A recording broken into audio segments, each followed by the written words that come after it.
کے علماء کہتے ہیں اگر آج بھی کسی کو ولایت ملتی ہے تو غوث پاک کے در سے ملتی ہے، اس قدر بڑا مرتبہ ہے آپ کا۔ کچھ اولیاء کرام جو ہے نا، ان کی سیرت کو اگر آپ پڑھیں نا تو کئی ایسے اولیاء ہیں کہ جن کی سیرت میں، جن کی لائف میں کوئی ٹرننگ پوائنٹ آیا، ایسا موقع آیا کہ انہوں نے توبہ کی اور اللہ نے وہ توبہ ایسے قبول فرمائی اور ان کو اتنا بڑا درجہ دیا کہ وہ اولیاء کرام میں شامل ہو گئے اور بڑے درجے پر پہنچے۔ بہت سارے اولیاء کرام، حضرت فضیل بن عیاض ہیں، ٹھیک ہے نا، آپ پہلے ڈاکو تھے، توبہ کی، سچی توبہ کی، اللہ نے ولی بنا دیا۔ حبیب عجبی رحمۃ اللہ تعالیٰ علیہ اس سے پہلے سود خور تھے، سچی توبہ کی، اللہ نے ولایت دے دی۔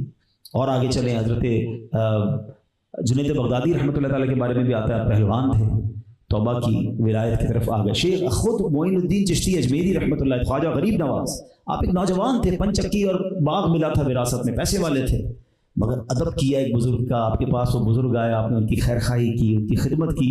شیخ ابراہیم قندوزی آئے تھے، ان کے اپنے جھولی سے ایک ٹکڑا نکال کر کھلایا، کیا ٹکڑا کھلایا کہ دل کی دنیا ہی بدل کر دی، غریب نواز بنا دیا۔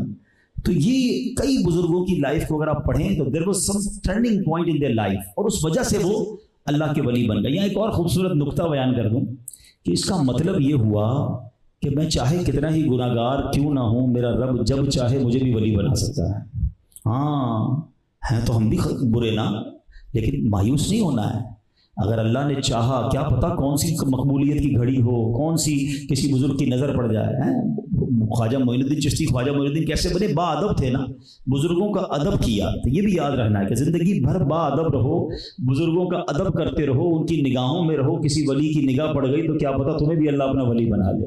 نگاہ ولی میں وہ تاثیر دیکھی، بدلتی ہزاروں کی تقدیر۔ اب میرے پیر و مرشد کا شعر سنو، جو آپ نے ایک دعا کی ہے نا، ہو سکتا ہے کسی کے دل میں آتا ہے، اور میں اور اللہ کا ولی، ارے پڑھو تو صحیح۔ اللہ نے جب چاہا تو کس کس کو ولی بنا؟ حضرت بشر حافی شرابی تھے، ہیں اللہ کے نام کی تعظیم کی، اللہ نے کیسا ولی بنا دیا کہ ان کی تعظیم میں پھر چوپائے زمین پر جو ہے وہ راستوں میں گندگی نہیں کرتے تھے۔ اللہ جسے چاہے نواز دے۔ پیر و مرشد کیا دعا کرتے ہیں، ہم بھی شامل ہو جاتے ہیں، کیا معلوم آج ہی دعا کسی کے حق میں قبول ہو جائے۔ تو اپنی ولایت کی خیرات دے دے، تو اپنی ولایت کی خیرات دے دے، میرے غوث کا واسطہ یا الہی، میرے پیر کا واسطہ یا الہی۔ تو مانگتے رہا کریں اللہ سے، میرے رب کے خزانوں میں کمی نہیں ہے، ہاں وہ جسے چاہے اپنی ولایت عطا فرما دے۔ اچھا پھر لیکن شیخ عبد القادر جیلانی سیدی غوث اعظم و عظیم ہستی ہیں کہ آپ چوزن ون تھے، آپ مادرزاد ولی ہیں، بلکہ آپ کو تو ولادت سے پہلے ہی سلیکٹ کر لیا گیا تھا۔ سبحان اللہ، یہ اللہ کی شان ہے، اللہ جسے چاہے عطا فرمائے۔ تو دو چھوٹے چھوٹے واقعات ہیں، واقعات ایسے ہیں جو آپ نے کئی بار سنے ہوں گے، مگر کہتے ہیں نا کہ بزرگوں کی باتیں جتنی بار سنیں سیکھنے کو ملتا ہے، محبت بڑھتی ہے۔ مگر میں یہاں اس کے ذریعے کچھ باتیں، کچھ مدری پھول بیان کرنا چاہتا ہوں۔ نمبر 1، بغداد شریف میں ایک نوجوان تھا اور اس نے دیکھا کہ ایک نہر میں ایک سیب تیر رہا ہے، بھوک لگی تھی، سیب اٹھایا اور کھا لیا، اور اس کے بعد خیال آیا کہ یہ تو میں نے کسی کا حق لے لیا ہے، مجھے تو معافی مانگنی چاہیے۔ تلاش کرتے کرتے ایک باغ میں پہنچے، دیکھا سیب کا باغ تھا، مالک سے کہا حضرت معاف کر دیں، آپ کے باغ کا سیب کھا لیا میں نے۔ کہا ایسے تو معاف نہیں کروں گا۔ کیسے معاف کریں؟ کہ 2 شرطیں ہیں۔ کیا شرطیں ہیں؟ پہلی شرط یہ کہ میرے باغ کی رکھوالی کرنی ہوگی، مزدوری کرنی ہوگی۔ ٹھیک ہے، ایک سیب کا حق بخشوانے کے لیے باغ کے مزدور بن گئے، پانی دینے والے بن گئے۔ آج کا کوئی بندہ ہوتا کہتا ہے ایک تو معافی مانگنے آیا ہوں، نہیں دینی تو نہیں دو، میں جا رہا ہوں واپس۔ نہیں، جتنا بھی ٹائم تھا انہوں نے محنت کی، مزدوری کی، پانی دیا۔ جب وہ ٹائم پورا ہوا تو کہا حضرت اب تو معاف کر دیں۔ کہا اب دوسری شرط ہے۔ دوسری شرط کیا ہے؟ میری بیٹی سے شادی کرنی ہوگی، اور سنو میری بیٹی اندھی ہے، کانوں سے بہری ہے، ہاتھوں سے لولی ہے، پیروں سے لنگڑی ہے، بول بھی نہیں سکتی ہے۔ بتاؤ اتنے سارے نوجوان بیٹھے ہیں، اتنی ساری کیٹیگریز بیان کر دی جائیں تو کون ہے جو شادی کرے گا؟ مگر خوف خدا دیکھو، کہتے پھر معاف کر دیں گے، کہ پھر معاف کر دیں گے۔ نکاح کیا، اپنے کمرے میں گئے، ڈر کے واپس آ گئے۔ کہتے ہیں حضرت غلطی ہو گئی لگتا ہے آپ کو، اندر جو خاتون ہیں وہ تو بول بھی سکتی ہیں، دیکھ بھی سکتی ہیں، سن بھی سکتی ہیں، خوبصورت نوجوان دوشیزہ ہے، اور آپ نے تو کہا تھا آپ کی بیٹی معذور ہے. مسکرانے لگے کہ بیٹا میں نے اس لیے کہا تھا وہ اندھی ہے کہ میری بیٹی نے کبھی حرام دیکھا نہیں ہے، بہری اس لیے ہے کہ کبھی حرام سنا نہیں ہے، گونگی اس لیے کبھی حرام بولا نہیں ہے، لنگڑی اس لیے کبھی غیر بے پردہ باہر نکلی نہیں ہے. میری بیٹی بڑی نیک ہے، مگر مجھے اس نیک بیٹی کے لیے ایک اچھا رشتہ چاہیے تھا. جب تم پہلی بار میرے پاس آئے سیب کا حق بخشوانے میں سمجھ گیا تم نوجوان اللہ کا خوف رکھنے والے ہو، تو میں نے تو ایک اور امتحان تمہارا لیا. تم نے اتنے مہینے مزدوری بھی کر لی ایک سیب کے لیے. میں سمجھ گیا تم بہترین چوائس ہو میری بچی کے لیے. بیٹا وہی تمہاری وائف ہے، جاؤ انجوائے کرو اپنی لائف کو، اچھے طریقے سے رہو، وہی تمہاری زوجہ. اب میں سوال یہ کرنا چاہتا ہوں، اتنی پاکیزہ خاتون ہو، اتنا خوف خدا والا مرد ہو، جب یہ جوڑا بنتا ہے تو ان کے یہاں پیدا کون ہوتا ہے؟ ان کے یہاں جو اولاد ہوتی ہے وہ شیخ عبد القادر جیلانی پیدا ہوتے ہیں. یہ غوث پاک کے والدین کا واقعہ، بٹ یہ واقعہ کئی بار سنا. میں اس واقعے کو بیان کسی مقصد کے تحت کر رہا ہوں کہ ایک تو چلے فیضان غوث اعظم پتہ چلے کہ اللہ نے ان کو پہلے سے ہی سلیکٹ کیا ہوا تھا، یہ خاندان کیسا ہے. مگر اس پورے واقعے سے دو بڑی اہم باتیں سیکھنی ہیں جو ہماری فیملی لائف کے لیے، ہمارے اپنی زندگی کے لیے بڑی امپورٹنٹ ہے. اب سب سے پہلی بات کہ حضرت غوث اعظم کے جو نانا جان تھے انہوں نے غوث پاک کے والد میں کیا کوالٹی تلاش کی؟ بینک بیلنس پوچھا، خاندان پوچھا، اسٹیٹس پوچھا؟ کچھ بھی نہیں. There is only one thing، خوف خدا ہے. انہوں نے اپنی نیک پارسا خوبصورت بیٹی کا رشتہ کر دیا. آج ہم کیا چیک کرتے ہیں؟ چاہے لڑکے والے ہوں چاہے لڑکی والے ہوں، ہماری چیک لسٹ ہی الگ ہے. لڑکے والوں کی چیک لسٹ کیا ہوگی؟ لڑکی خوبصورت ہونی چاہیے. اچھا بھائی، دوسرا کیا چیک کرنا ہے؟ خاندان کیا ہے. تیسرا جہیز کتنا لائے گی، پیسے ویسے ہیں کہ نہیں ہیں. دو تین چیزیں چیک کرنی ہے، پڑھی لکھی ہے کہ نہیں. اچھا لڑکے کو تلاش کرنا ہے تو لڑکے میں تو کہتے ہیں نا کہ لڑکے کی خوبصورتی اس کی جیب سے ہوتی ہے، بھلے دکھتا اچھا نہ ہو، پیسے والا ہو تو پھر وہ بھی چل جائے گا. ورنہ دو تین چیزیں چیک کر لیتے ہیں، پڑھا لکھا ہے کہ نہیں، کوئی بڑا غلط کام تو نہیں کرتا. اچھا ہمارے غلط کاموں کی لسٹ بھی ہماری اپنی ہے. غلط کام کیا چیک کریں گے بھائی؟ شراب تو نہیں پیتا، جوا تو نہیں کھیلتا، نشہ تو نہیں کرتا، غلط گیدرنگ میں تو نہیں ہے. بس کماتا کتنا ہے یہ پوچھیں گے. اللہ اکبر. ہم یہ چیک کرتے ہیں وہ شراب نہیں پیتا، یقیناً شراب پینا حرام، مگر نماز نہ پڑھنا اس سے بڑا حرام ہے. وہ کون چیک کرتا ہے؟ nobody want to check it. ہماری چیک لسٹ یہ ہے میرے پیارے اسلامی بھائیو. غوث پاک کے نانا جان کی کیا چیک لسٹ تھی کہ اللہ کو راضی کر رہا ہے کہ نہیں. کاش یہ بات سمجھ آ جائے ہمیں. یہ دونوں طرف کے خاندانوں سے میں عرض کر رہا ہوں، بزرگ بھی بیٹھے ہیں یہاں پر، نوجوان خود بیٹھے ہیں، وہ بھی کہیں اپنے ماں باپ کو کہ سب سے پہلے میرے لیے جو لڑکی تلاش کرنی ہے وہ یہ دیکھیے کہ وہ دیندار ہے کہ نہیں، اس کا ایمان اور عقیدہ کیا ہے. آج ہم مال شکل و صورت تو دیکھ لیتے ہیں، ایمان اور عقیدہ دیکھتے ہیں. ہم نے دیکھا کہ کسی والد نے اپنی بچی کی زبردست تربیت کی، باپردہ بنایا، اولیاء کرام، صحابہ کرام، اہل بیت کی محبت پلائی، مگر شادی کے بعد پتہ چلا کہ سسرال والے کہہ رہے ہیں برقع اتار دو، پردہ ختم کرو، اور غوث پاک کا نام نہیں لینا، ہمارے گھر میں جناب صحابہ کا نام مت لینا. معاذ اللہ. پھر باپ آ کے روتا ہے کہ یار میری بیٹی کے ساتھ کیا ہوا. آپ کو اس وقت خیال نہیں آیا؟ آپ یہ تو چیک کرتے ہو کہ کتنا کماتا ہے، یہ چیک کرتے ہو کہاں سے کماتا ہے. ہم میں سے کون چیک کرتا ہے کہ حرام کماتا ہے کہ حلال کماتا ہے؟ اور معاذ اللہ اگر سود کا کام کر رہا ہے تو وہ تو اللہ سے جنگ کر رہا ہے. آپ اپنی بیٹی اس کے ہاتھ میں دے رہے ہو جو رب سے جنگ کر رہا ہے. بے شک بنگلے گاڑیاں ہیں، ہم نے دیکھا گاڑی بنگلے والوں کے بنگلے بکتے ہوئے کہ بڑا گھر دیکھ کر بچی دی اور بعد میں کنگال ہو گئے، قرضے میں سارا گھر ہی بک گیا. یار آپ جو اصل چیز دیکھنے والی وہ کوئی دیکھنے کے لیے تیار نہیں ہے. میں آج ایک جملہ دے کر جا رہا ہوں، اگر زندگی کا یہ اصول، میں کہتا ہوں بعض اوقات ماں باپ بیچارے پریشان ہو جاتے ہیں. میں اسی لیے نوجوان اسلامی بھائیوں سے بھی، میں ان بہنوں سے بھی مخاطب ہوں کہ اگر آپ میں ہمت ہو، کریج ہو، تو کم از کم اپنے ماں باپ کو یہ کہہ دیں کہ اور کوئی چیز دیکھیں نہ دیکھیں، یہ دیکھ لیجئے گا کہ جس سے میرا رشتہ ہونے جا رہا ہے وہ اللہ کو راضی کر رہا ہے، اللہ کو ناراض کر رہا ہے. That's it. یہ میں ون لائنر فارمولا دے رہا ہوں. اگر آپ نے ادھر رشتہ کیا کہ جو رب کو راضی کر رہا ہے، تو جو رب کو راضی کر رہا ہے اللہ اس کی ساری دنیا راضی کر دے گا، اس کے خاندان کو خوش کر دے گا. اور جو اللہ کو ناراض کر رہا ہے، رب جب چاہے اس سے ساری نعمتیں واپس لے لے گا، ساری خوشیاں واپس چلی جائیں گی، برباد ہونے میں وقت نہیں لگے گا. ہم وہ بچی اس کے ہاتھ میں دے رہے ہیں جو حرام کے نوالے کھلائے گا ہماری بچی کو، کیونکہ حرام کما کے لا رہا ہے. آنے والی نسلیں حرام پہ پلیں گی.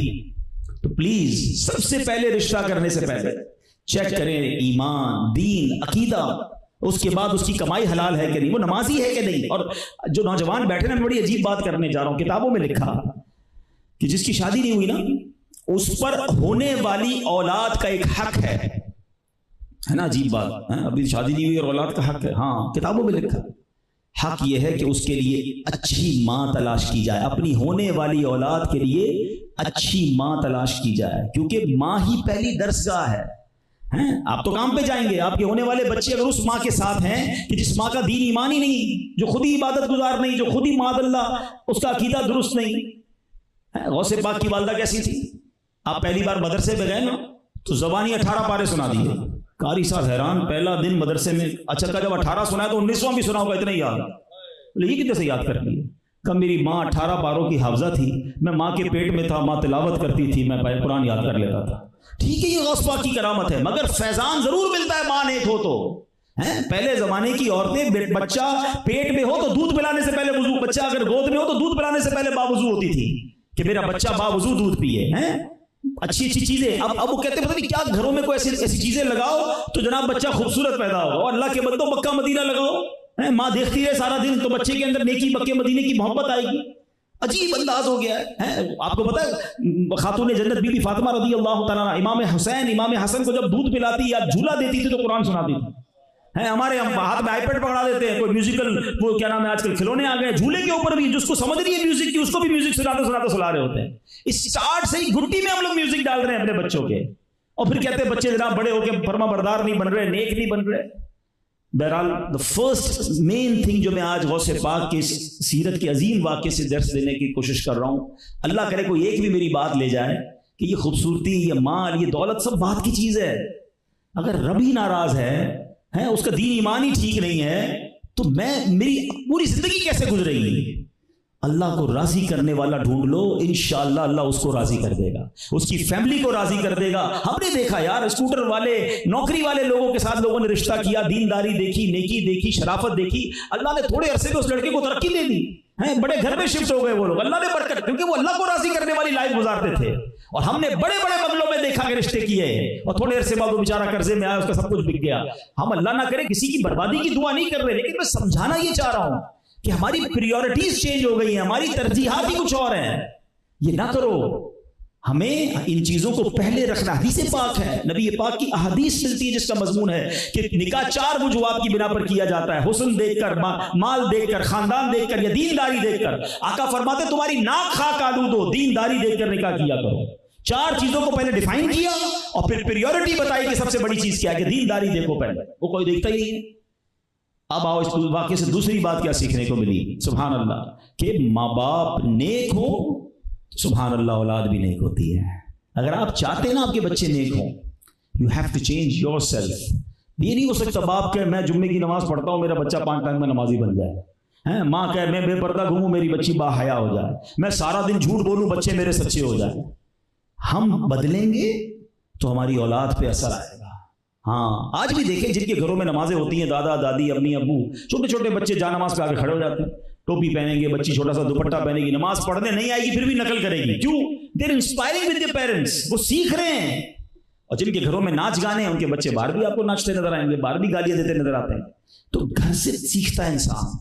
تو جو چاہتا ہے کہ میری اولاد میرے لیے صدقہ جاریہ کا باعث بنے، پہلے اپنا ماحول تبدیل کریں، اپنے اندر بہتری لائیں، انشاءاللہ اس کا رزلٹ دیکھیں گے۔ غوث پاک کی سبحان اللہ پھر تربیت کیسی ماں کی، تھوڑے سے بڑے ہوئے، بالے ہوئے، ماں کو کہتے ہیں بغداد جانا۔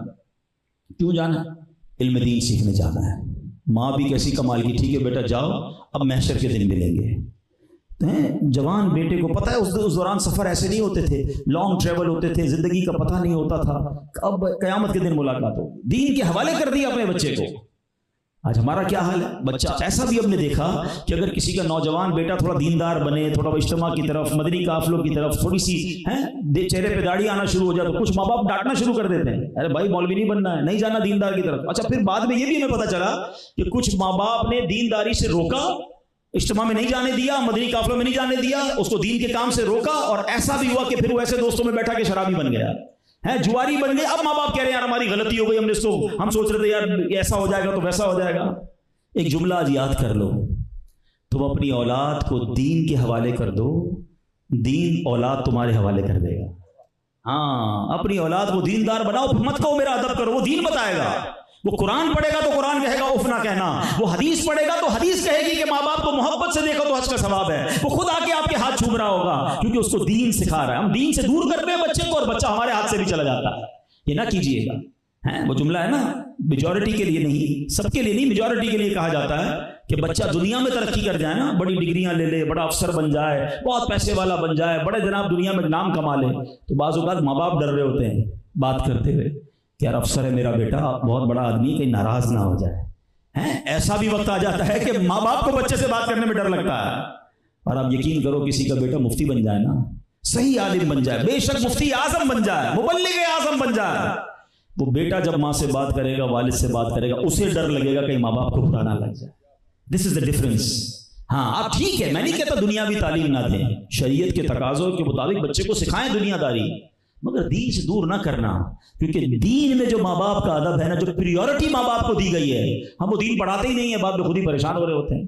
تو ماں کہتی جاؤ، قیامت کے دن ملیں گے، ایسی ماں تھی غوث پاک کی، پیسے بھی دیے، ایک ہی چیز سکھائی، ایک ہی نصیحت، بیٹا سچ بولنا، ہر حال میں سچ بولنا۔ 40 دینار بھی دے دیے، راستے میں ڈاکو آ گئے، اٹیک، سارے قافلے والوں سے پیسے چھین لیے۔ ان کے پاس 18 سال کے تھے، 17-18 سال کا نوجوان، ڈاکوؤں کا ایک کارکن آیا، کہتا پیسے ہیں کہاں ہیں کہ کپڑے پہ چھپائے، کتنے ہیں کہ 40 دینار۔ ہنسنے لگا، کہتا کیسا لڑکا ہے، اپنے سارے پیسے بھی بتا رہا ہے، کدھر چھپائیں یہ بھی بتا رہا ہے، لوگ تو ہم سے پیسے چھپاتے ہیں، یہ خود ہی بتا رہا ہے۔ وہ گیا سردار کو لے کر آیا، ایک عجیب سا لڑکا ہے، کہتا ہے پیسے بھی ہیں، کدھر ہے یہ بھی بتا رہا ہے۔ سردار صاحب آ گئے، کدھر ہے پیسے کا، ادھر کتنے ہیں 40 دینار، کیوں بتا رہے ہو، لوگ تو چھپاتے ہیں ہم سے پیسے۔ کہ بات یہ سفر کو چلا تھا تو ماں نے کہا تھا ہر حال میں سچ بولنا، میں اپنی ماں سے کیا ہوا وعدہ نہیں توڑ سکتا، پیسے چاہیے تو لے لو۔ آئے ہائے ہائے، اب میری بات ذرا اللہ کرے آپ پک کر جائیں جو میں کہنا چاہ رہا ہوں۔ غوث پاک نے کوئی بیان کیا تھا، کوئی تبلیغ کی تھی؟ نو، غوث پاک نے یہ بھی نہیں کہا تھا ڈاکہ ڈکیتی چھوڑ دو، مت لوٹو مجھے، اللہ سے خوف کرو، نو نہ تھے، سچ بولا۔ مگر وہ الفاظ چونکہ سچے الفاظ تھے نا، وہ ایسے نکلے زبان سے کہ ڈاکوؤں کو سردار رونے لگ گیا۔ اس کے چیلے کہتے ہیں کیا ہو گیا سردار صاحب، کیوں رو رہے ہو؟ کہتا ہے یہ نوجوان اپنی ماں سے کیا ہوا ایک وعدہ نہیں پامال کر رہا، میں اللہ کے کیے ہوئے کتنے وعدے روز پامال کر رہا ہوں، لوگوں کی ڈکیتیاں کرتا ہوں، ان کے مال چھین لیتا ہوں، میرا بنے گا کیا؟ وہ رونے لگ گیا، توبہ کی، سارے قافلے والوں کا مال لوٹایا اور عزت کے ساتھ سب کو روانہ کر دیا۔ اس واقعے سے کیا سیکھنے کو ملا؟ زبان سچی ہونا، دل پیور ہو، پھر الفاظ دل میں اترتے ہیں۔ ہاں پھر تبلیغ کی بھی ضرورت نہیں ہوتی ہے، بندے کے چہرے کو دیکھ کر لوگ بدل رہے ہوتے ہیں۔ ہاں اولیاء کرام کی سیرت میں لوگ چہرہ دیکھ کے توبہ کر لیتے ہیں، خود نبی پاک کی سیرت میں ملتا ہے۔ کفار آتے تھے چہرہ مصطفیٰ دیکھتے کہتے کسی جھوٹے کا چہرہ نہیں ہو سکتا، جو کہتے سچی کہتے، کلمہ پڑھ کے مسلمان ہو جاتے، وہ چہرہ ہی بتاتا تھا۔ ہاں یہ بھی میں آپ کو بتاؤں، سچ ہے نا، سچے کے چہرے پہ نور ہوتا ہے۔ ہاں اس کا چہرہ دیکھ کے آپ کو اس کی بات ماننے کا جی چاہے گا، یہ سچ کی ایک برکت لکھی ہے کتابوں میں۔ تو جھوٹا ہوگا نا، اس کے چہرے کا نور بھی چھن جاتا ہے، اور مسترب، بے قرار، بڑا بےقل ہوتا ہے وہ جھوٹا۔ مگر غوث پاک کی زبان سے ایک جملہ نکلا۔ اچھا اس کی میں آپ کو آج کی مثال دیتا ہوں، وہ تو چلیں اس زمانے کی مثال تھی نا۔ غوث پاک کا فیضان ایک شخصیت کے پاس، کروڑوں لوگوں کو جس نے غوث پاک کے دامن سے وابستہ کیا نا، لاکھوں لوگوں کو، وہ میرے پیر و مرشد امیر اہل سنت ہے۔ میں آپ کو ایک مثال دیتا ہوں، یہ مبلغین کے لیے بھی مدنی پھول ہے۔ ہم بعض اوقات کہتے ہیں یار بیان کرتا ہوں کوئی بدلتا نہیں ہے، درس دیتا ہوں کوئی سنتا نہیں ہے، بچوں کو سمجھاتا ہوں بچے نہیں مانتے۔ یار امیر اہل سنت کی زبان سے جملہ نکلتا ہے، آپ نے فرمایا کہ میری نیت ہے، میری خواہش ہے کہ 12 ارب درود پاک کا تحفہ نبی پاک کی بارگاہ میں پیش کرنا۔ سارے دعوت اسلامی والے، تمام عاشقان رسول درود پاک پڑھے، 45 ارب درود پاک پڑھ لیے گئے۔ یار زبان سے نکلتے وہ عمل کرنا شروع کر دیتے، کیسے؟ یہ وہی بات ہے، یہ فیضان غوث اعظم ہے، دل صاف ہونا جس کا، ہاں پر نہیں مگر طاقت پرواز رکھتی ہے، جو دل سے نکلتی ہے نا وہ اثر رکھتی ہے، لیکن اس کے لیے پہلے دل صاف کرنا ضروری ہے۔ مبلغین کے لیے بھی مدنی پھول ہے، میں چاہتا ہوں کہ میری بات دل میں اترے نا، پہلے یہ صاف کرنا ہوگا۔ اندر سب گندگی بھری ہوئی ہو، جھوٹ بھی چل رہا ہو، غیبت بھی چل رہی ہو، بدگمانی بھی چل رہی ہو، کینہ بھی رکھا ہوا ہو، دشمنی بھی رکھی ہوئی ہو، اور میں کہوں میری باتیں لوگ مانیں، نہیں ہوگا۔ پہلے اس کو صاف کر لو، پھر تم سادی سی باتیں کرو گے نا، وہ بھی لوگ ماننا شروع کر دیں گے، وہ بھی دلوں میں اترنا شروع ہو جائیں گی، وہ بھی لوگ اس پہ بدلنا شروع ہو جائیں گے۔ تو یہ فیضان غوث اعظم، غوث پاک کی سیرت کا یہ بدری پھول۔ کتنی بار یہ واقعہ سنا، میں تو جب سے چھوٹا ہوں جب سے سن رہا ہوں یہ ڈاکوں والا واقعہ، مگر سچے ہوئے کہ نہیں؟ سوال یہ ہے اگر واقعی غوث پاک سے محبت ہے نا قادریوں، تو پھر جھوٹ سے سچی توبہ کریں، یہ جھوٹ ایسی بربادی لاتا ہے نا، ہمیں اندازہ ہی نہیں ہے. ہماری برکتیں ختم ہو جاتی ہیں، ہمارے چہرے سے نور ختم ہو جاتا ہے، طبیعت میں سرور ختم ہو جاتا ہے، فیملی میں محبت ختم ہو جاتی ہے. اب دیکھیں نا، حدیث پاک میں آتا ہے جس کا مضمون ہے کہ جو ایک بار جھوٹ بولتا ہے رحمت کا اس کے منہ سے اتنی بدبو نکلتی ہے کہ رحمت کا فرشتہ 1 میل دور ہو جاتا ہے. اچھا علماء نے اس پہ بھی بڑی ڈیبیٹ کی کہ یار بدبو نکلتی ہے تو ہمیں کیوں نہیں آتی؟ ہم تو روز پیسٹ کر رہے ہوتے ہیں، برابر والے کو بھی نہیں آتی.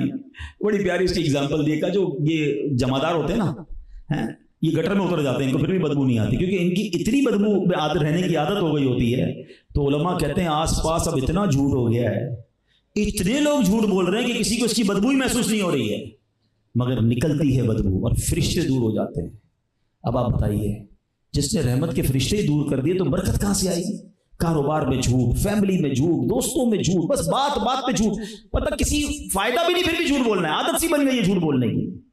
نہ کریں ایسا، یہ جہنم میں لے جانے والا کام ہے. نبی پاک نے معراج کی رات دیکھا جن کو عذاب دیا جا رہا تھا، اس میں ایک شخص کو ایسا عذاب دیا جا رہا تھا، زنبور کہتے ہیں، حب کہہ لیں، اس کو چمڑے پہ ڈال کر کھینچا فرشتوں نے، گدی تک لے گئے، پھر بائیں طرف لا کر گدی تک لے گئے تو یہ والی گدی ٹھیک ہو گئی، یہ والا جبڑا ٹھیک ہو گیا، پھر دوبارہ اس کو شروع، یعنی یہ رائٹ لیفٹ قیامت تک عذاب ہوتا رہے گا. فرمایا کیوں ہو رہا ہے یہ عذاب؟ کہ حضور یہ جھوٹ بولتے تھے. کیسے برداشت کرو گے؟ کبھی ڈینٹسٹ کے پاس گئے؟ زیادہ منہ کھولتا ہے جب کسی ٹریٹمنٹ کے لیے، جان نکل جاتی ہے تو چیر دیا جائے گا نا، کیسے برداشت کریں گے؟ بچپن سے سن رہے ہیں جھوٹے پر خدا کی لعنت. کبھی سوچا کہ ہم تو اتنا جھوٹ بولتے ہیں؟ تو نہ کریں ایسا، سچ بولیں. ہم سچے آقا کے امتی ہیں. میرے آقا تو وہ ہیں کہ 40 سال کی عمر میں بھی اعلان نبوت نہیں کیا تھا. اہل مکہ کے سامنے کھڑے ہو کر آقا نے فرمایا تھا بتاؤ میں کون ہوں؟ تو ان لوگوں نے کیا کہا تھا؟ آپ صادق ہیں، آپ سچے ہیں، آپ امین ہیں، سچے نبی کا میں امتی ہوں. اور ہمارے بارے میں لوگ کیا کہتے ہیں؟ نہیں بھائی نہیں، اس کی بات پہ بھروسہ نہیں کرنا ہے، جو کہتا ہے غلطی ہوتا ہے، آدھی بات ماننا ہے اس کی. ہاں، جو وعدہ کرے گا پورا نہیں ہوگا، دیکھ کے پیسے دینا، پیسے واپس نہیں ملیں گے. ہاں سمجھ لے بھائی، جو بولتا ہے غلطی ہوتا ہے. یعنی کسی مسلمان کا تعارف ایسا ہو رہا ہے.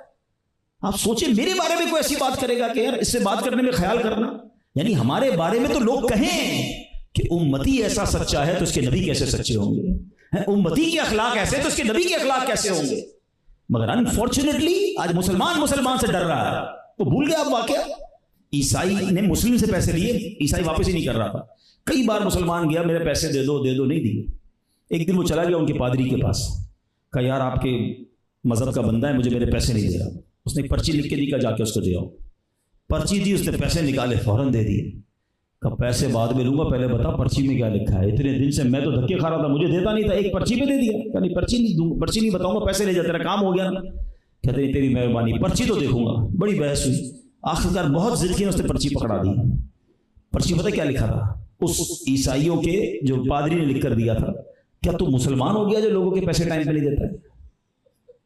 اب بتاؤ، یہ چاٹا نہیں ہے ہمارے منہ پہ کہ آج دنیا میں لوگ مسلمان لوگوں سے کام کرنے میں ڈر رہے ہیں، حالانکہ ہونا کیا چاہیے تھا؟ وہ سبھی کے امتی ہیں کہ ہم سے بزنس کرنے والا کہتا ہے یار آنکھیں بند کر کے مسلمانوں سے کام کرو، یہ جو کہتے ہیں سچ ہوگا، کیونکہ ہم سچے نبی کے امتی. اتنا جھوٹ، اور یہ جھوٹ کی بربادی میں آپ کو بتاؤں، ہمیں تو دوست بھی جھوٹے ہی اچھے لگتے ہیں. ارے یار بڑا مزہ آتا ہے، ساری رات بہت ہنساتا ہے، گھماتا ہے پھراتا ہے، عجیب عجیب باتیں ہوتی ہیں. کوئی بات نہیں، جھوٹ بولتا ہے لیکن انجوائے کرتے ہیں. نہ بیٹھا کرو جھوٹوں کے ساتھ.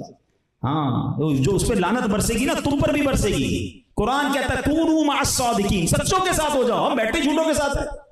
میں آپ کو ایک واقعہ سناتا ہوں. ایک شخص تھا، اس کو شادی ہوئی، اپنی وائف سے بڑی محبت تھی. کہتا ہے یار بیوی سے کام کرانے سے بہتر ہے پیسے اللہ نے بڑے دیے، کوئی غلام خرید لیتا ہوں. اس زمانے میں غلام خریدے جاتے تھے. وہ گیا بازار میں غلام خریدنے، کتنے کا؟ بڑا 50% ڈسکاؤنٹ میں مل رہا تھا. مثال کے طور پہ 10,000 ریٹ تھا کہ 5,000 میں لے جاؤ. تو یار 5,000 میں بڑا تگڑا محنتی لگ رہا ہے. کہ ایک عیب ہے اس کے اندر. عیب کیا؟ بولے سال میں ایک بار جھوٹ بولتا ہے. بولے بس ایک بار سال میں؟ میں اپنی طرف سے کہہ رہا ہوں، کہتا ہوں ہم تو روز بولتے ہیں. کوئی بات نہیں، سال میں ایک جھوٹ چلے گا، دے دو بھائی. لے لیا، لے لیا. پورا سال خدمت کی اس نے، کھانا وانا یہ وہ صفائی. بولا یار کمال کا بندہ. وہ بھول بھی گیا کہ ایک سال میں ایک بار جھوٹ بولتا ہے. پورا سال نکل گیا، اس کا ہو گیا سال پورا، اس کا ٹائم آ گیا. اس ظالم نے پتہ کیا کیا؟ اس کی بیوی کے پاس گیا. میں آپ کو پتے کی بات بتا رہا ہوں، دیکھو پورا سال آپ کا نمک کھایا ہے، مجھے اندر کی اطلاع ہے، ملتے نا آپ کو بھی دوست آپ کے، اندر کی اطلاع لایا ہوں. ہاں اس کے گھر میں یہ ہو رہا ہے. اپنے کو بھی کان لگا کے سننا ہے کس کے گھر میں کیا. کیوں سننا ہے بھائی؟ کیوں کسی کا عیب ڈھونڈنا ہے؟ کیوں کسی کے پرابلم ہم نے سننے ہیں؟ کہتا اندر کی بات لایا ہوں. کیا لایا ہوں؟ آپ کے شوہر نے دوسری شادی کا ارادہ کر لیا ہے، آپ کو طلاق دینے والا ہے، آپ سے دل بھر گیا اس کا. ہیں آپ کچھ کر لو. وہ بولتی میں کیا کروں تم بتاؤ. میرے پاس ایک بابا ہے, ہاں اس کو آپ کو کرنا یہ ہے کہ اپنے شوہر کے گردن کے قریب کے بال کاٹ کے مجھے دے دو, وہ دم کرے گا بس, پھر وہ بال اس کو سنگانے, آپ کا جو شوہر ہے نا وہ بھول جائے گا اس عورت کو.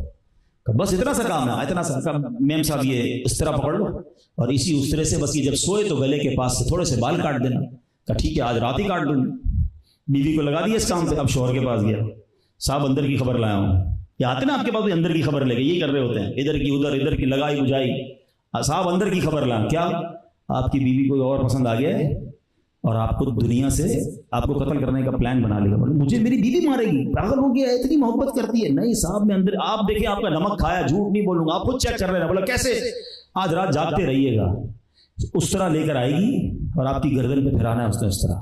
بولا پاگل ہو گیا تو. بولا آپ دیکھ لیجیے گا. اب جس کو یہ بتا دے اس کو ویسے ہی نیند نہیں آئے گی. وہ بستر پر آنکھیں بند کر کے جھوٹی موٹی لیٹا, آئی بیوی بھائی اس طرح بھی ہاتھ میں اور گردن کے پاس بھی لے آئی. وہ بیچاری آئی تھی بال کاٹنے, وہ سمجھا گردن پہ پھرانے آئی, اس کو نیند سے اٹھ کے پکڑا اور اپنی بیوی کی گردن پہ اس طرح گھما دیا. بیوی تڑپ تڑپ کر مر گئی, شوہر کو جیل ہو گئی اور بعد میں اس کو بھی پھانسی ہو گئی. ایک جھوٹ پورا گھر برباد. ہم سمجھتے ہیں جھوٹ کوئی چیز نہیں ہے, خاندان کے خاندان برباد ہو جائیں گے, کاروبار تباہ ہو سکتے ہیں. اللہ کو جو چیز ناپسندیدہ ہے نا, اور منافق کی علامتوں میں سے کہا گیا کہ جب بات کرے تو جھوٹ بولو, اور جھوٹ سے بچ جاؤ گے نا تو کتنے گناہوں سے بچو گے. ایک شخص آیا تھا نبی پاک علیہ الصلوۃ والسلام کی بارگاہ میں, کہا حضور میں نے سنا بہت ساری چیزیں منع کرتے ہیں, شراب کا بھی منع کرتے ہیں, بدکاری کا بھی منع کرتے ہیں, چوری کا بھی منع کرتے ہیں, میں اتنی ساری چیزیں نہیں چھوڑ سکتا. اچھا نبی پاک کی اب اس واقعے میں شان بھی پتہ چلتی ہے کہ کیا شاندار میرے آقا ہیں, جو چاہے فرما دیں. سرکار نے جو کہہ دیا وہ ہو گیا. کہ ایک چیز کا منع کرے تب اسلام لاؤں گا. آقا نے فرمایا اچھا ایسا کرو, جھوٹ نہ بولنا. بس اتنا ہی کام. کہاں اتنا, جھوٹ نہیں بولنا ہے. کلمہ پڑا مسلمان ہو گیا. بولا یہ تو بڑا آسان ہو گیا, میں تو اتنے سارے گناہ کرتا تھا. گیا گھر پہ, ٹائم آ گیا شراب پینے کا, روز پیتا تھا. کہا یار شراب پی تو لوں گا, مگر نبی پاک نے کہا جھوٹ نہیں بولنا, کل جا کے بتاؤں گا کیسے. پوچھیں گے کیا کیا, تو شراب پی تھی. شراب چھوڑ دی. چوری کا ٹائم آیا, چوری کرنے نکلا. کہا چوری کر تو لوں گا, پیارے آقا کی بارگاہ میں کل جاؤں گا, پوچھیں گے کیا کیا, کیسے بتاؤں گا چوری نہیں کی. پھر جھوٹ بولنے کا منع کیا, بدکاری کا ارادہ کرنا کیا. پھر یہی خیال آیا, دوسرے دن جا کے کہتا حضور آپ نے تو کیا مہربانی کی, مجھے جھوٹ سے کیا بچایا, میں سارے گناہوں سے بچ گیا. تو جھوٹ سے بچ کر تو دیکھو یار, اتنی برکت. اچھا کاروبار میں بھی آپ پہ برکت آ جائے گی. اچھا جھوٹا جو ہے نا آلویز کنفیوزنگ. کچھ لوگ آپ کو نظر آئیں گے, آپ مت امیجن کرنا, اپنے بارے میں سوچو, اگر میں کنفیوز رہتا ہوں نا, ڈسٹرب رہتا ہوں, پریشان رہتا ہوں, لکھا ہے کتابوں مضطرب رہے گا جھوٹا, کیونکہ اس سے جھوٹ بولنا ہے نا. مثال دیتا ہوں, چھوٹی سی مثال دیتا ہوں. اب جو دوستوں, اچھا کچھ لوگوں کی خامہ خواہ جھوٹ بولنے کی عادت ہے. اب بیچارہ رہتا مثال کے طور پر سولجر بازار میں, ہاں بھائی کہاں رہتے ہو, ڈی ایچ اے میں. اچھا کون سے فیز میں, اچھا اب دوسرا جھوٹ بولنا پڑا, فیز تو یاد نہیں تھا, تو ڈی ایچ اے فیز 6 میں رہتا ہوں. اچھا تو مکان میں فلیٹ میں رہتے ہو, اب تیسرا جھوٹ, نہیں میرا تو اپنا بنگلہ ہے. اچھا بول تو دیا, کام کیا کرتے ہو, اب پتہ چلا ٹیکسی چلاتا ہے, میری تو اپنی گاڑیاں, ٹرانسپورٹ کمپنی ہے. چوتھا جھوٹ, اب بول تو دیا, اب اس بندے کو یاد رکھنا پڑے گا کہ فلاں بھائی کو میں نے گھر ڈیفینس میں بتایا ہوا ہے, فیز 6 بھی یاد رکھنا پڑے گا, گاڑی ٹیکسی نہیں, اس کو گاڑیوں کی کمپنی بھی یاد رکھنی پڑے گی, بنگلہ بھی یاد رکھنا پڑے گا. اب جب اچھا ادھر فائل الگ سنبھالی ہوئی ہے, کبھی کہیں لیٹ ہو گئے آفس میں, ہاں بھائی کیوں آئے, 3 دن تک نہیں آ رہے, چھٹی کر کے آئے, وہ نانی کا انتقال ہو گیا. حالانکہ اب اس کو یاد رکھنا پڑے گا آفس میں نانی مر گئی ہے, اب نانی بیمار نہیں ہو سکتی. جھوٹ بولا نا تو اب یاد رکھنا, فائل ہی سنبھالنا ہوتا ہے. جو جھوٹا ہوگا نا اس کو سب کے سامنے, اچھا وہ جھوٹا پکڑا بھی جاتا ہے, ٹینشن میں الگ نظر آئے. اب بھائی جس کو سچ بولنا ہے اس کو نیند سے اٹھاؤ, کہاں رہتا ہے, بس سولجر بازار میں, کیا کرتا ہے, ٹیکسی چلاتا ہوں. جو سچ ہے اس کو ٹینشن کا ہے, کسی چیز کی ٹینشن نہیں ہے, جو ہے وہ کہے گا نا. ہمارا پرابلم یہ ہے کہ سچ بتانا ہی نہیں ہے. کیوں چھپانا ہے لوگوں سے یار, کیوں اپنی بڑائی مارنے کے لیے جھوٹ بولنا ہے. کاروبار کریں گے, اتنی کی خرید, اچھا اس سے پوچھا بھی نہیں ہے. مزے کی بات ہے کبھی کبھی گاہک پوچھتا بھی نہیں ہے کہ بھائی 500 روپے کا ہے, ارے صاحب 450 پونے 500 بھی تو خریدے, بس 12 روپے کما رہا ہوں آپ سے. اس نے کب پوچھا کتنے کما رہے ہو بھائی, کیوں قسمیں جھوٹی کھا رہے ہو. تھوڑی دیر میں وہ تھوڑی سی کمپنی وہ کرے گا, کیا بارگیننگ کرے گا تو 450 میں دے دیتے ہیں. تو ابھی تھوڑی دیر پہلے تو کہا تھا پونے 500 میں خریدا ہے. بس بچوں کی روزی کما رہا ہوں, اللہ کی قسم, بات بات پہ قسم, بات بات پہ جھوٹ. ہم یہ پیسے کریں گے کیا جھوٹ بول کر, آپ سوچیے تو صحیح. آپ ایک بات خود دیکھ لیں, جس مارکیٹ سے بھی آپ کا تعلق ہے, جو سچا ہوتا ہے نا, سچا جو کہتا ہے وہی مال دیتا ہے نا, اس کا مال مہنگا بھی بک رہا ہوتا ہے, مارکیٹ سے مہنگا, اور بعض اوقات اس کے بعد ٹائم نہیں ہوتا. ہم سمجھتے ہیں ایک بار جھوٹ بول کے مہنگا بیچ دیں تو وہ اگلی بار تھوڑی آئے گا گاہک آپ کے پاس.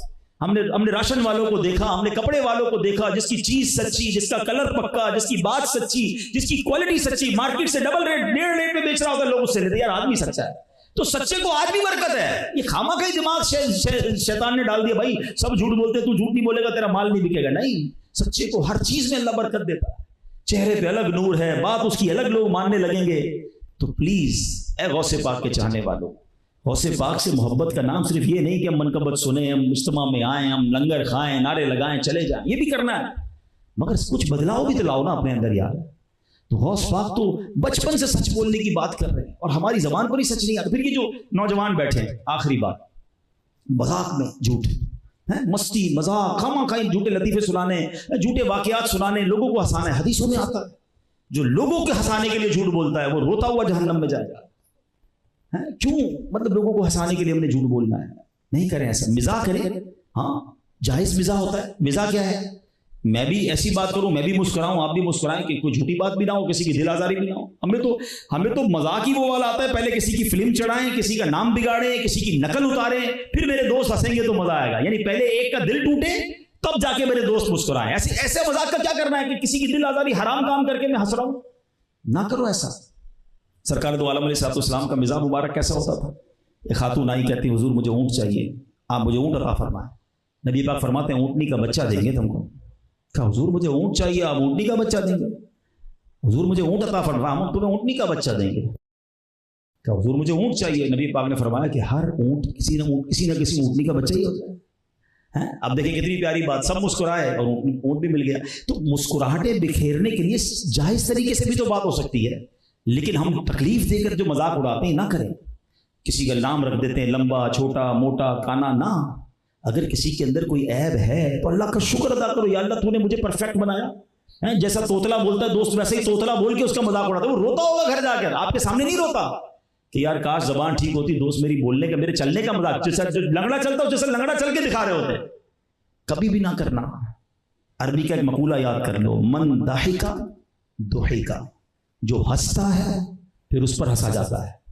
ایسا نہ ہو کل مجھ پر لوگ ہنسیں. ہنسنے میں مزہ بڑا آ رہا ہے, لیکن کسی کا دل دکھا کے مت ہنسو, کسی کی دل آزاری نہ کرو.